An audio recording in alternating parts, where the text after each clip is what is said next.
कल हम लोगों ने चुंबकीय क्षेत्र की जो दिशा ज्ञात करने के लिए कुछ नियम देखे थे। आज उन नियम को अपन विस्तृत तरीके से अपन पढ़ेंगे। उसमें जो धारा अगर एक तार के अंदर सीधी प्रवाहित हो रही है तो उसके लिए जो सबसे पहला जो नियम बताया था आपको, दाएं हाथ का नियम, ठीक है ना, दाएं हाथ के अंगूठे का नियम।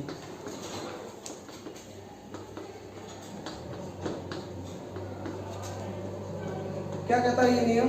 पहले एक बार नियम लिख लेते हैं अपन। इस नियम के अनुसार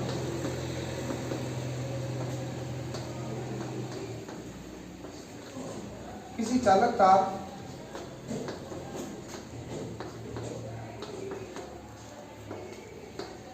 को दाएं हाथ से इस प्रकार पकड़ा जाए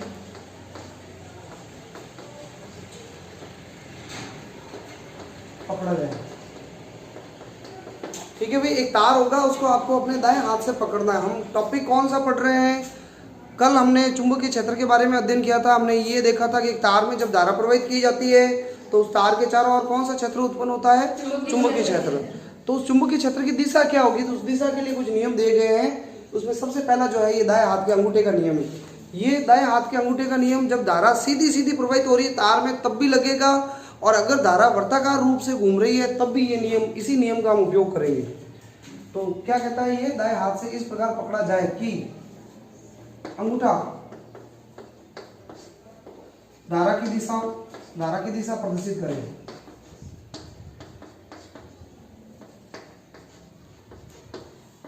करे। तो मुड़ी हुई अंगुलियों की दिशा,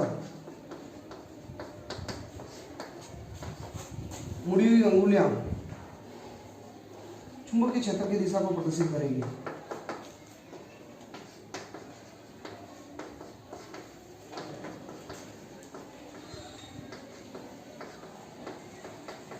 ठीक है, एक चित्र के थ्रू देख लेते हैं अपन।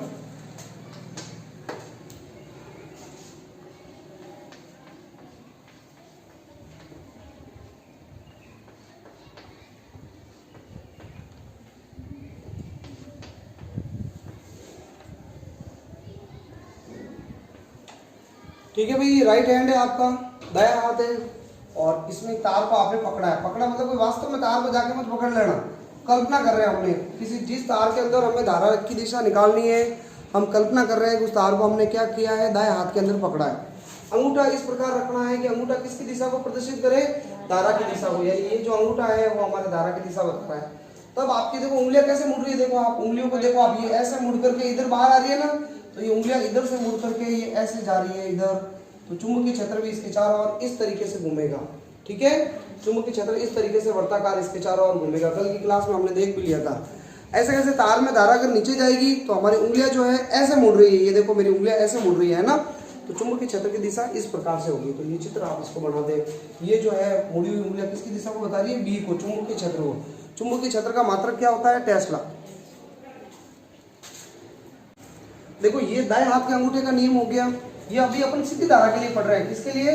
सीधी धारा एकदम सीधी सीधी प्रवाहित हो रही है तार के अंदर।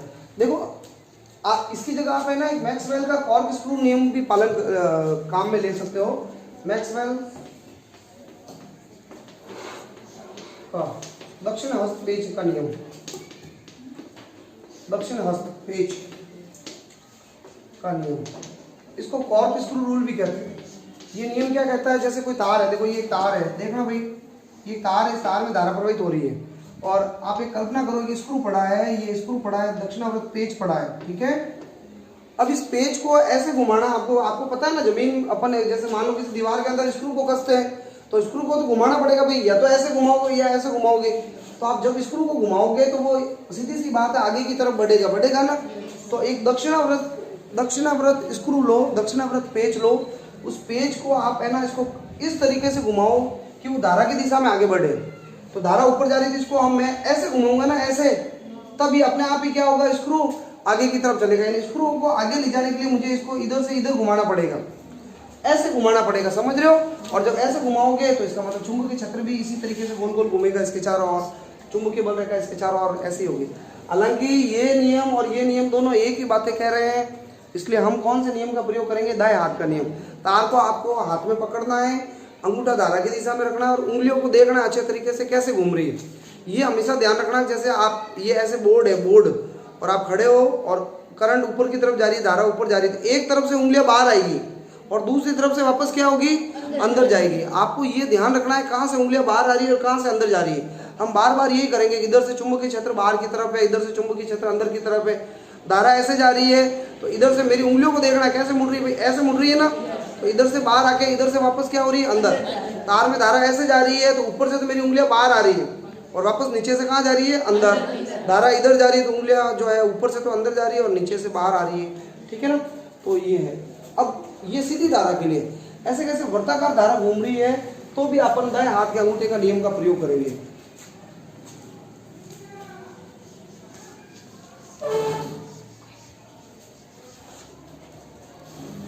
देखिए, अगर वर्तीय धारा हो, वर्ताकार धारा,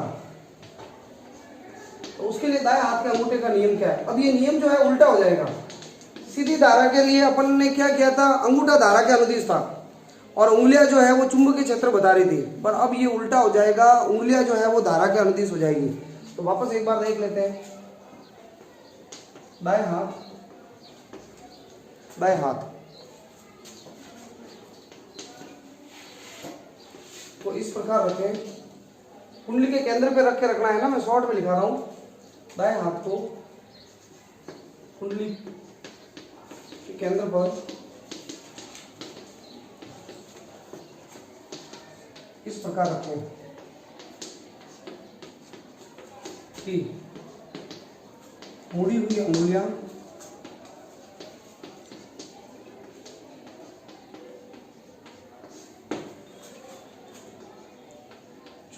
धारा के अनुदिश, धारा की दिशा को प्रदर्शित करें।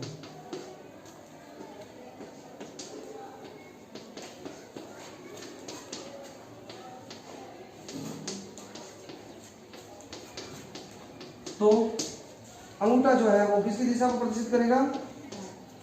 चुंबकीय क्षेत्र।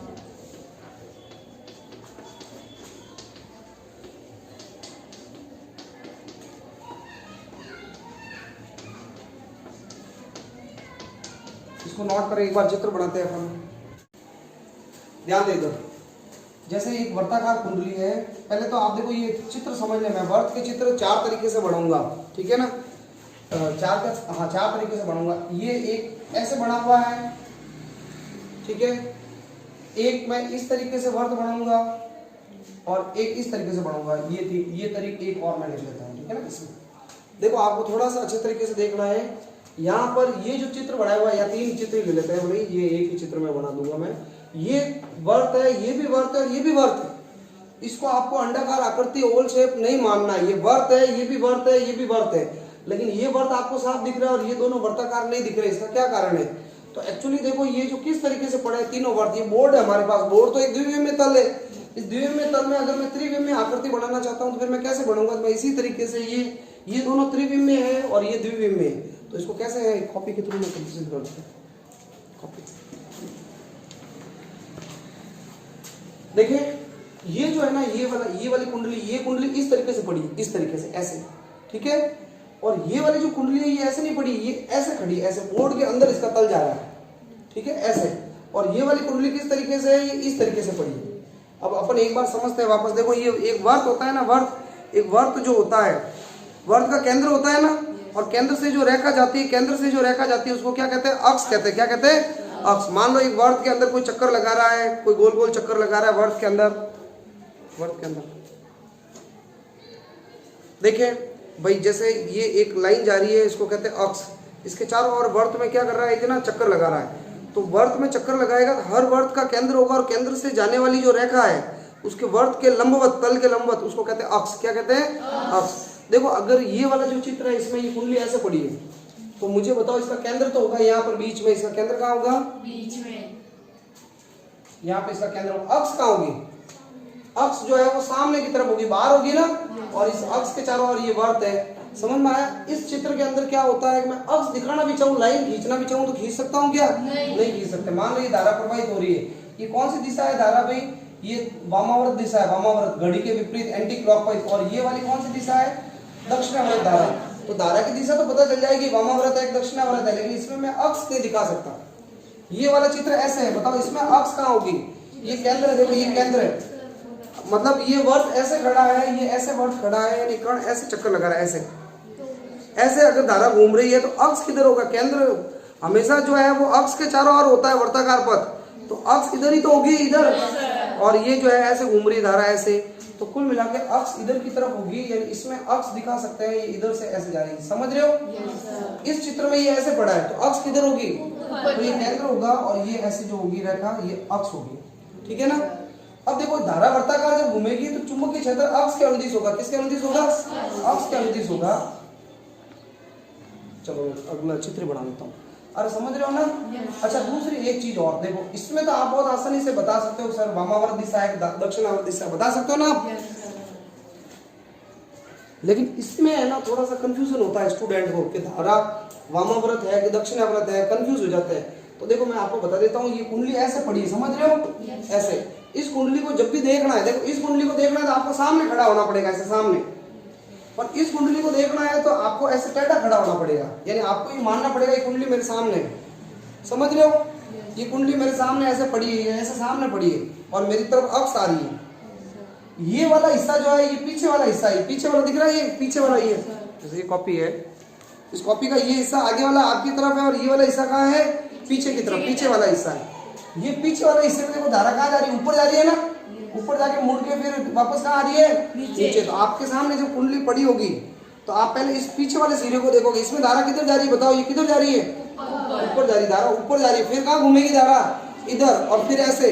तो मैं अगर ऐसे धारा घुमाऊं इधर से ऊपर, तो ये कौन सी दिशा, आप मेरी तरफ खड़े होकर देखो, सोचो, अरे ये ऐसे घूम रही धारा ऐसे, तो ये वामावर्त दिशा है, कौन सी है, वामावर्त है। और देखो ये चित्र वापस अगर मैं ऐसे करूं, ये धारा इधर से जाके ऐसे, इस वाले अंदर वाले हिस्से में नीचे धारा, और ये बाहर वाला हिस्सा, ये हिस्सा आपकी तरफ है, वो हिस्सा अंदर है, तो बाहर वाले हिस्से में धारा ऊपर जा रही है, ऊपर जाके फिर ऐसे नीचे जा रही है, तो ये दक्षिणावर्त दिशा है, क्या है, तो ये वामावर्त होगी, ये दक्षिणावर्त होगी, आपको ध्यान रखना। इसी हिसाब से अभी उंगलियां घुमानी है हमें, ठीक है, देखना।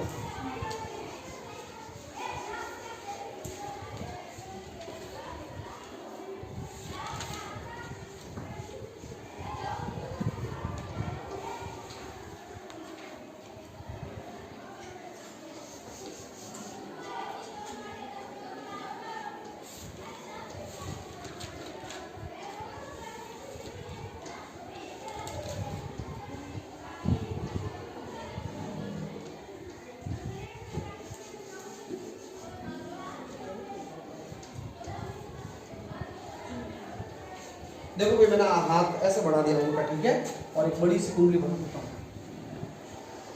देख रहे हो, ये कुंडली की क्या है, इधर से क्या जा रही है भाई, अक्ष जा रही है ना, अक्ष। ये धारा देखो ये ऐसे जा रही है, और ये बाहर वाले हिस्से में नीचे जा रही है, और देखो मेरी उंगलियां भी नीचे मुड़ रही है ना, हमारी उंगलियां देखो इधर से पहले है ना, इसके अनुदिश उंगलियां, इसके ऊपर हाथ रखना है, ऐसे घुमाओ, और फिर ये मोड़ दो, ये नीचे जा रही है ना, ऐसे मोड़ दो, और अगर धारा इसमें ऊपर जाती है इसके ऊपर हाथ रखते हैं और फिर उंगलियां मोड़ देते हैं।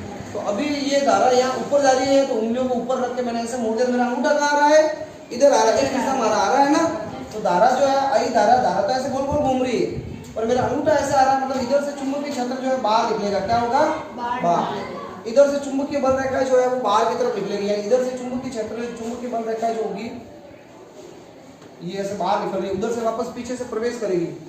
ये हटा दो ना, ये इधर से चुंबकीय बल रेखा वापस अंदर से प्रवेश करेगी। हमेशा याद रखना, एक तरफ से चुंबकीय बल रेखा निकलती है तो दूसरी जगह ये वापस बाहर निकल रही है इधर से, और ये आगे घूम करके वापस इधर से क्या होगी, पीछे जाएगी। ये बाहर निकल रही है और उधर से वापस घूम के पीछे जाएगी, ये बाहर निकली और वापस घूम करके पीछे से अंदर जाएगी, समझ में आ रहा है। इस तरीके से चुंबकीय क्षेत्र होता है। जहां से चुंबकीय बल रेखा बाहर निकलेगी वो कुंडली का सिरा उत्तरी ध्रुव का काम करेगा, और जहां पे चुंबकीय बल रेखा अंदर जाएगी वो दक्षिण ध्रुव। मैंने कल चुंबक का एक उदाहरण दिया था आपको, ठीक है ना। तो ये चित्र बना दिया। देखो एक चित्र और बनाना आपको पास में, अब की बार मैं ये हाथ नहीं बनाऊंगा,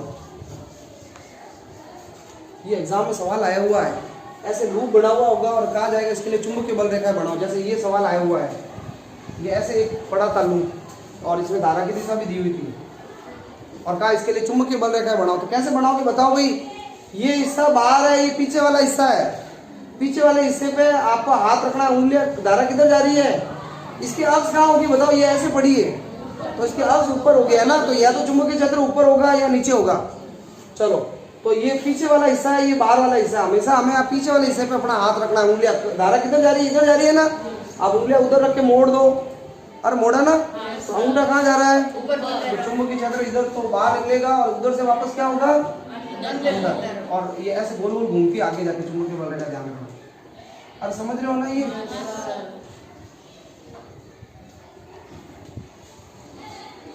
ये इसके लिए ये 1 नंबर का क्वेश्चन आया हुआ है, इसको बना दो आप।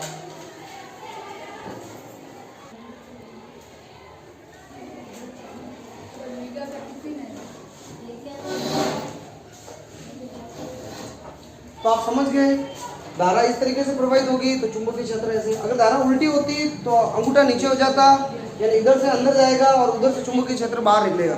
एक तरफ से धारा देखने पे अगर वामाव्रत लगती है तो पीछे वाली साइड में क्या होगी, दक्षिणाव्रत, और एक तरफ से दक्षिणाव्रत लग रही है तो पीछे की तरफ से वामाव्रत। एक तरफ से चुंबकीय क्षेत्र बाहर निकल रहा है तो समझ लो दूसरी तरफ से अंदर जाएगा चुंबकीय क्षेत्र। तो ये दोनों चित्र है, आपको दिमाग में रखना है। अब अपन नेक्स्ट अगला टॉपिक।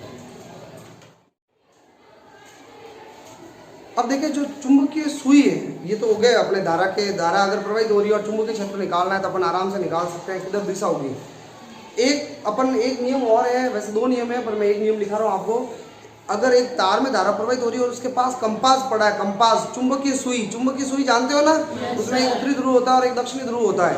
अगर एक चुंबकीय सुई रखी है तो हमें पता है तार में धारा प्रवाहित करते हैं उसके चारों ओर क्या उत्पन्न होगा, चुंबकीय क्षेत्र, और सुई में विक्षेप उत्पन्न होगा। तो सुई में विक्षेप निकालना है तो सुई का विक्षेप, चुंबकीय सुई का विक्षेप ज्ञात करना है। तो एक नियम ये है, चुंबकीय सुई का विक्षेप,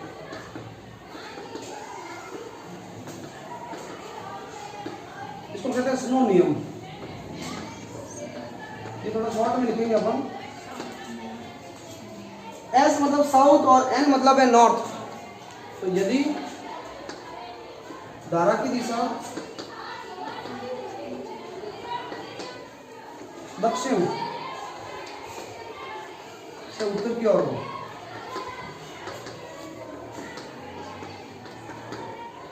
तो चुंबकीय सुई की दिशा, चुंबकीय सुई के उत्तरी ध्रुव का विक्षेप,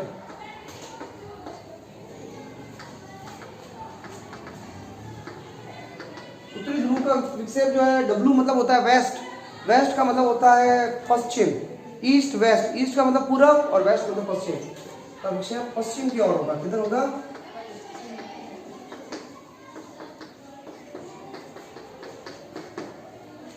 जैसे कल हमने देखा था ऑरस्टेड का प्रयोग किया था, याद है आपको।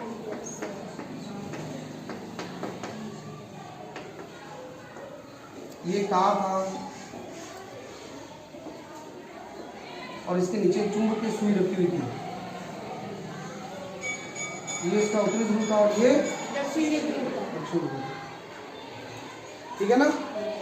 धारा देखो इधर प्रवाहित हो रही है, पी से क्यू, यानी साउथ से किधर जा रही है, नॉर्थ। देखो एक है ना, एक पेपर ये पड़ा है, ये पेपर, ये आपको पता होना चाहिए, ये नॉर्थ है, ये साउथ है, इधर होता है ईस्ट और इधर क्या होता है वेस्ट। ये अंदर है, अंदर ध्यान रखना, ईस्ट वेस्ट अंदर ऐसे ऐसे तो है साउथ नॉर्थ, ये ऐसे, और ईस्ट वेस्ट ऐसे जमीन पे पड़े, ये तल में होते हैं, ध्यान रखना। ऐसे मत समझना उत्तर ऊपर है दक्षिण नीचे, हम कोई ध्रुवों पे थोड़ी बैठे हैं पृथ्वी के, जो उत्तर अपन कहेंगे उत्तर नीचे है दक्षिण, सब उत्तर पूर्व पश्चिम ये सब यहाँ पे जमीन पे ही होते हैं, तल में ही होते हैं। समझ में आया।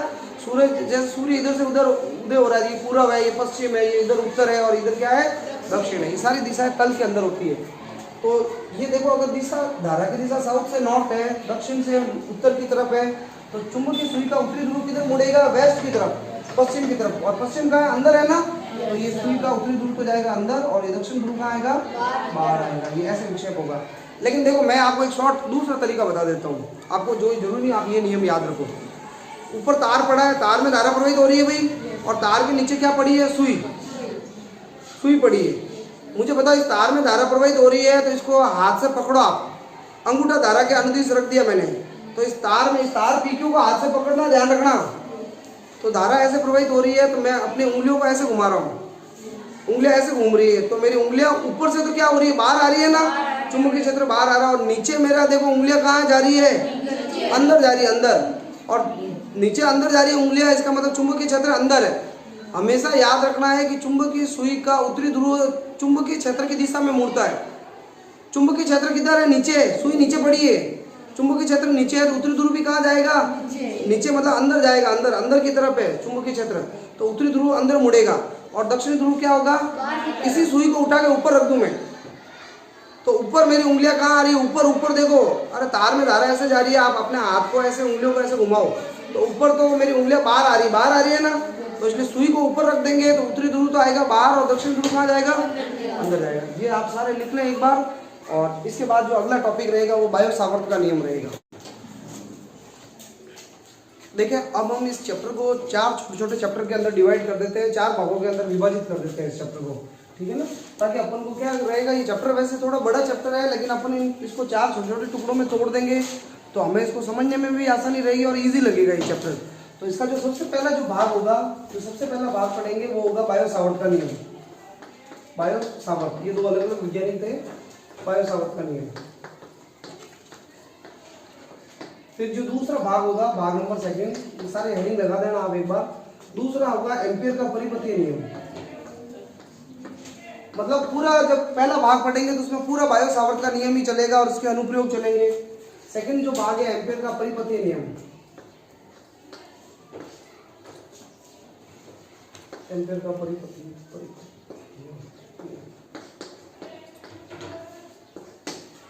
जो तीसरा भाग है, भाग नंबर 3,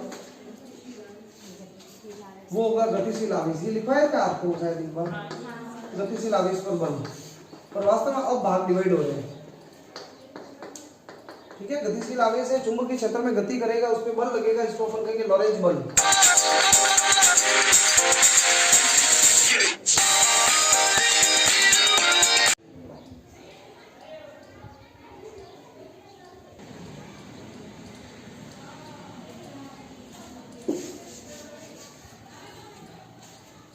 गतिशील आवेश पर बल, इसको हम लॉरेंज बल कहेंगे, ठीक है। चुंबकीय क्षेत्र के अंदर एक आवेश गति करेगा और उसके ऊपर बल लगेगा, पढ़ लेंगे ये भी। ये भाग नंबर 3 होगा। और चौथा नंबर जो भाग होगा वो एक चालक तार के ऊपर चुंबकीय क्षेत्र में बल होगा। हम शॉर्ट में लिख लेते हैं, चालक तार पर बल, चालक धारावाही तार पर बल।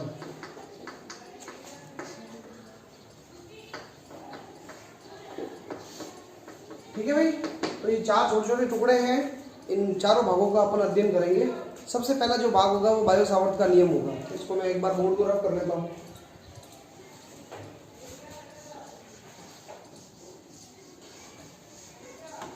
अब आप हेडिंग लगा दें। सबसे पहला भाग पढ़ रहे हैं अपन, भाग फर्स्ट। हेडिंग लगा सकते हो, बोले भाग फर्स्ट चलेगा, ठीक है ना। और भाग फर्स्ट में जो मैंने हेडिंग लगाई थी, बायो नाम लिखवाया था बायो सावर्त का नियम। सबसे पहले अपन उसी नियम को ही पढ़ेंगे, बायो सावर्त का नियम। अब आपको पता है किसी तार में धारा प्रवाहित करेंगे तो उसके चारों ओर चुंबकीय क्षेत्र उत्पन्न होगा। तो चुंबकीय क्षेत्र का क्या परिमाण होगा, कितनी मात्रा होगी चुंबकीय क्षेत्र की, चुंबकीय क्षेत्र की तीव्रता क्या होगी, ये निकालने के लिए हम कौन सा नियम यूज करेंगे, बायो सावर्त का नियम। ये क्या करता है, एक छोटा सा अल्पांश होगा, छोटी सी लंबाई होगी, उसके कारण हमें चुंबकीय क्षेत्र का मान बताएगा। इस नियम की सहायता से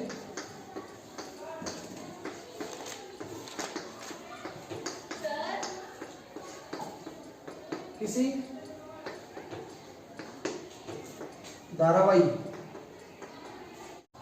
धारावाही अल्पांश के कारण उत्पन्न चुंबकीय क्षेत्र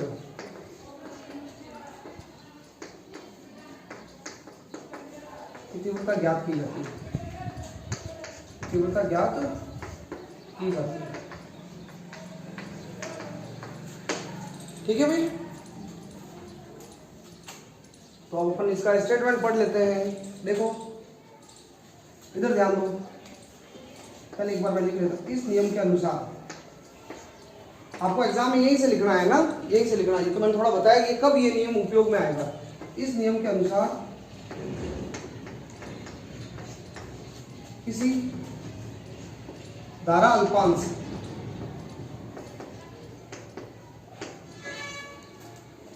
धारा अल्पांश। देखो आई तो होती है धारा और डीएल जो होती है वो लंबाई होती है, और धारा और लंबाई को जब आप गुणा करोगे जिसका नाम होगा धारा अल्पांश।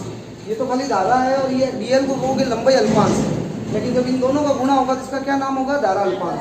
तो धारा अल्पांश के कारण किसी बिंदु P पर, किसी प्रेक्षण बिंदु P पर चुंबकीय क्षेत्र की तीव्रता और अल्पांश के कारण जो चुंबकीय क्षेत्र होगा, वैसे चुंबकीय क्षेत्र को B से प्रदर्शित करता है, पर छोटा सा चुंबकीय क्षेत्र इसलिए dB लिखते हैं। चुंबकीय क्षेत्र की तीव्रता dB निम्न प्रकार निर्भर करती है, निम्न प्रकार निर्भर करती है। ठीक है, और थोड़ी सी जगह काम है, आप ये लिखो, फिर इसके आगे नीचे कंटिन्यूसली लिखना। मैं थोड़ा बोर्ड साफ कर रहा हूँ। निम्न प्रकार निर्भर करती है। तो देखें, अब आपको निम्न प्रकार निर्भर करती है क्या हो, तो वो जो नीचे आपने लिखा था निम्न प्रकार निर्भर करती है, उसके आगे लिखना है, लेकिन साइड में आप राइट हैंड साइड में एक छोटा सा चित्र बना देना और इधर अपन बताते रहेंगे कौन किस पे निर्भर करता है। ठीक है ना, 4 पॉइंट है, इन चारों पॉइंट को याद रखना। देखो इधर ये पूरा एक लंबा तार है, ये जो लंबा तार है ये पूरा लंबा तार है, और इसका एक छोटा सा मैंने अल्पांश लिया, छोटी सी लंबाई ली। इस पूरे तार के अंदर क्या प्रवाहित हो रही है, धारा प्रवाहित हो रही है, और मैंने इसकी छोटी सी लंबाई ली, लंबाई का नाम है डीएल। कितनी लंबाई है, डीएल। और डीएल और आई को जब गुणा करोगे तो आई इंटू डीएल को कहेंगे अपन धारा अल्पांश। इस अल्पांश का ये जो मध्य बिंदु है इसको ओ नाम दे देते हैं अपन, और मुझे इसके कारण इस बिंदु P पर चुंबकीय क्षेत्र निकालना, और मैंने बिंदु P जानबूझ के टेढ़ा लिया, हमने एकदम सामने नहीं लिया है। ये बिंदु P की O से जो दूरी है इसको अपन कह देते हैं आर वेक्टर। क्या कहते हैं, आर वेक्टर। और ये डीएल लंबाई जो है वो धारा के अनुदिश होती है, और दोनों के बीच में कोण है थीटा। अब इस तार को अगर आप हाथ से पकड़ो, आप अंगूठा धारा के अनुदिश रखते हो, तो इस साइड में P इधर है ना, क्या इधर है P इस साइड में, इस साइड में मेरी उंगलियां देखो कहाँ जा रही है, अंदर जा रही है ना। अरे इधर तो ये मेरी उंगलियां बाहर आ रही है भाई, नाखून वाखून दिख रहे हैं ना, इधर से तो उंगलियां बाहर आ रही है, तो इधर से क्या होगी, उंगलियां अंदर जाएगी, इधर चुंबकीय क्षेत्र अंदर होगा और इधर इस साइड में बाहर। मैंने आपको कहा था तार में धारा प्रवाहित होगी, एक साइड में चुंबकीय क्षेत्र बाहर आएगा और दूसरी साइड में क्या होगा, अंदर। तो बिंदु P इस साइड में, तो इस साइड में चुंबकीय क्षेत्र अंदर होगा। अब अंदर है तो अंदर के लिए मैं ये ऐसे तीर बना देता हूँ, ये ऊपर नहीं है तीर, ये कहाँ है, अंदर। और ये मैं क्रॉस का निशान भी लगा देता हूँ। इस क्रॉस के निशान का मतलब है चुंबकीय क्षेत्र कहाँ है, अंदर की तरफ है, और इस चुंबकीय क्षेत्र को मैं नाम देता हूँ डीबी। तो बायो सावर्ट कहते हैं कि भाई ये जो चुंबकीय क्षेत्र डीबी सबसे पहले तो निर्भर करेगा धारा पे, किसके कारण उत्पन्न हो रहा है, धारा के कारण, तो धारा पे निर्भर करेगा। दूसरा, ये जो चुंबकीय क्षेत्र है डीबी, ये इस अल्पांश की लंबाई पे निर्भर करेगा, डीएल पे। आप चाहो तो आई और डीएल को एक साथ लिख सकते हो, आई डीएल, जिसको आप कहोगे धारा अल्पांश। फिर ये तीसरा नंबर जो निर्भर करता है, ये जो कोण दिख रहा है आपको आर और डीएल के बीच का कोण थीटा, इस थीटा का ज्या का मतलब होता है साइन थीटा, साइन थीटा के भी समानुपाती होता है डीबी चुंबकीय क्षेत्र।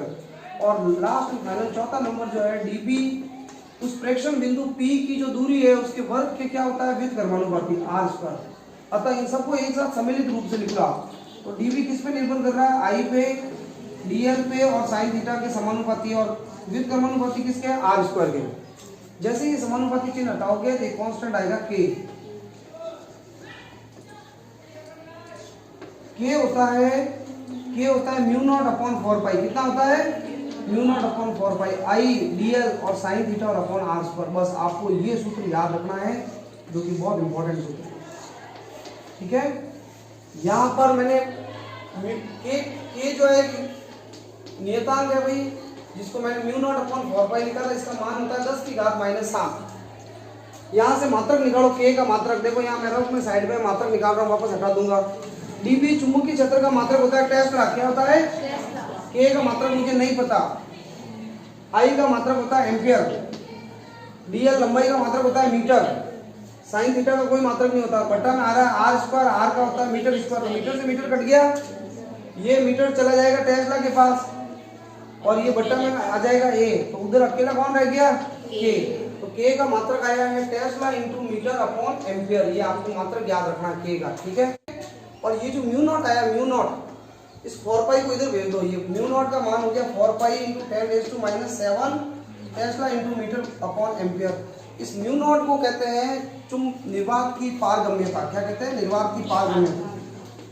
एक एप्सिलॉन नॉट होता है जो हमने फर्स्ट चैप्टर में पढ़ा हुआ है, वो होता है निर्वात की विद्युतशीलता, और म्यू नॉट को कहते हैं निर्वात की पारगम्यता।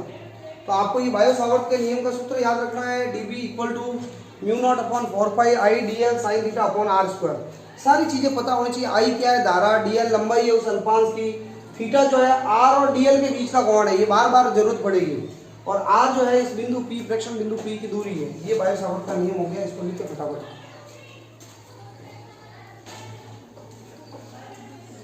अब देखो इसको हटा देते हैं। अब अपन इसके दो स्पेशल केस पढ़ रहे हैं, विशेष परिस्थितियां। कोण थीटा को एक बार है ना इधर लेके जाएंगे, यानी 0 करेंगे, और एक बार 90 डिग्री करेंगे। दो केस पढ़ने हैं।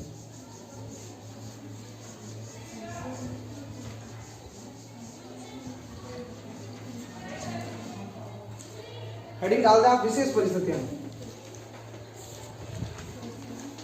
विशेष परिस्थितियां। dB का ये सूत्र लिखा हुआ था, mu naught upon 4 pi I dl sine theta upon r square. आपको पता ही है ये जो dl था और यहाँ पे बिंदु P टेढ़ा पड़ा था, ये r था, r वेक्टर, और ये dl वेक्टर धारा के अनुदिश था। दोनों के बीच का कोण को हमने क्या कहा था? थीटा। तो सबसे पहला केस, फर्स्ट स्थिति पहली, यदि थीटा का मान जो है 0 डिग्री हो जाएगी। अब देखो 0 कैसे होगा, देखें आप इधर। आप मुझे बताओ, इस बिंदु P को मैं थोड़ा सा आगे ले लूं, जैसे ये dl है, ये बिंदु P यहाँ पड़ा है, तो ये कोण आपको दिख रहा है थीटा। बिंदु P को मैं अगर थोड़ा सा पास में ले लूं इधर ऊपर, तो ये आपको पता है ये r ऐसे हो जाएगा, होगा ना r। यानी जैसे जैसे बिंदु P उधर जा रहा है, ये r ऊपर सरक रही। बिंदु P में यहाँ लूंगा तो r और कम हो जाएगा, नहीं होगा। r क्या, ये कोण जो है वो कम होता रहेगा। r नजदीक सरक रहा है तो धीरे धीरे कोण कम हो रहा है, और ये बिंदु P आगे सरकते सरकते पूरा तार के ऊपर ही आ गया, तो फिर क्या होगा? तो थीटा 0 डिग्री हो जाएगा। तो यानी कहने का मतलब, थीटा 0 होने का मतलब है, ये तो है dl। dl की दिशा किसके अनुदिश होती है? धारा के अनुदिश। और बिंदु P इस तार के ऊपर ही आ गया है। ये O था, या O था ना, अल्पांश का मध्य बिंदु को हमने O कहा था, और O और P के बीच की दूरी को क्या कहा था हमने? R। तो R भी इधर ही है और ये dl भी इधर ही है ना, दोनों एक ही तरफ। और वो R इधर टेढ़ा था, अब मैंने इधर करते करते एकदम इसके अनुदिश कर दिया। अल्पांश का केंद्र और बिंदु P के बीच की दूरी को आप r कहते हो। तो r भी इधर ही और dl भी इधर ही है, दोनों एक दिशा में हो गए, तो थीटा हो गया 0 डिग्री। और साइन 0 का मान क्या होता है पता है? 0। तो ऊपर साइन 0 रखोगे तो पूरा जो है चुंबकीय क्षेत्र क्या हो जाएगा? 0, न्यूनतम हो जाएगा, मिनिमम। तो ये याद रखना हमें कि तार के कारण चुंबकीय क्षेत्र जो उत्पन्न होता है वो उसके चारों ओर होता है, उसके ऊपर नहीं होता है। तार के ऊपर चुंबकीय क्षेत्र हमेशा क्या होगा? 0। इसमें कोई डाउट है क्या? अब दूसरी स्थिति, case number second, theta 90 degree लेते हैं। थीटा 90 का मतलब है r और dl दोनों एक दूसरे के लंबवत है। ये चित्र देख ले, ये dl और ये बिंदु O, और धारा ऊपर की तरफ जा रही है, और यहाँ पे इधर पड़ा P बिंदु इस बार सामने। O और P के बीच की दूरी को आप क्या कहते हो? r। तो r और dl में इस बार कितने डिग्री का कोण दिख रहा है? 90 डिग्री दिख रहा है। जब आपके उस अल्पांश के एकदम सामने बिंदु P होगा तो आपको समझ जाना है कोण 90 डिग्री होगा, और साइन 90 का मान होता है 1। तो आप ऊपर वाले उस सूत्र के अंदर रखो, dB के सूत्र में mu naught upon 4 pi I dl बटा r स्क्वायर, और भाई साइन थीटा साइन 90 का मान कितना हो गया? 1। ये सूत्र अपने बहुत ज्यादा काम आएगा, और ये चुंबकीय क्षेत्र जो होगा ये मैक्सिमम होगा, अधिकतम होगा। समझ में आया? ये दो परिस्थिति आपको याद रखनी है, ये आप नोट डाउन कर लो। फिर इसके बाद अपन एक इसका चुंबकीय, ये जो बायो सावर्ट का नियम है, इसका सदिश निरूपण करते हैं अपन।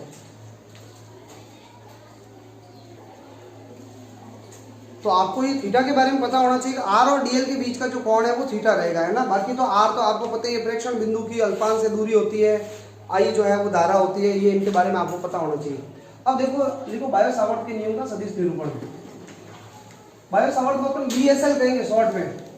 B यानी बायो, S मतलब सावर्ट, और L मतलब लॉ। BSL का सदिश निरूपण।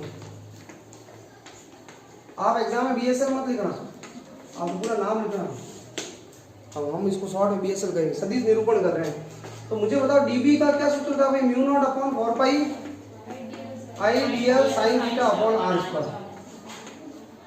डीबी के ऊपर वेक्टर लगाया जा रहा है म्यू नॉट अपॉन 4 पाई, ये तो अदिश राशि है, आई भी अदिश है। यहाँ पर अपन लंबाई को सदिश की तरह ले रहे हैं और लंबाई की दिशा धारा के अनुदिश ले रहे हैं, ठीक है। तो डीएल के ऊपर तो मैंने वेक्टर लगा ही दिया।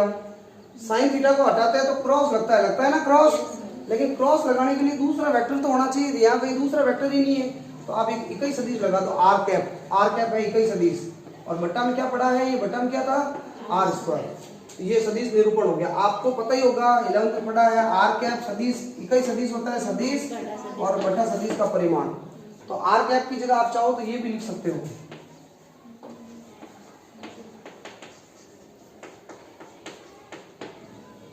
आई और ये डी है क्रॉस। देखा इधर आर कैप की जगह आप लिखोगे आर वेक्टर, तो ये आर वेक्टर हो गया, और अपॉन में क्या आएगा आर कैप की जगह आर वेक्टर अपॉन आर रखोगे, और ये आर स्क्वायर है तो आर का क्या हो जाएगा क्यूब। आपको एग्जाम में ये लिखना है, ये 2017 में क्वेश्चन आया हुआ है एग्जाम में भाई, सदिश निरूपण लिखो, आधा या 1 नंबर का सवाल था, तो आपको डायरेक्ट यही लिखना है, ठीक है। और ये बता रहा है कि चुंबकीय क्षेत्र डीबी की दिशा जो होगी वो डीएल और आर के तल के लंबवत होगी। क्रॉस जो होता है सदिश गुणनफल जो होता है उसमें जो नया सदिश आता है वो दोनों सदिशों के लंबवत होता है। क्या होता है लंबवत। तो डीबी जो होगा वो डीएल और आर के लंबवत होगा। और हो गई, क्यों नहीं होगा, क्योंकि डीएल तो पड़ा है ऐसे पड़ा है ना बोर्ड के अंदर, और ये आर भी कहाँ पड़ा है बोर्ड के अंदर पड़ा है, नहीं पड़ा है क्या, ये दोनों बोर्ड के आर ऐसे, और जो डी ये आर तल के अंदर है और डीएल भी जो है वो तल के अंदर है, पर जो डीबी होगा वो अंदर की तरफ है बोर्ड के अंदर आपको भी, ठीक है। तो डीबी जो है वो डीएल और आर के तल के लंबवत होगा। अब अगला जो है हम अगले लेक्चर में अगला टॉपिक कवर करेंगे, ठीक है।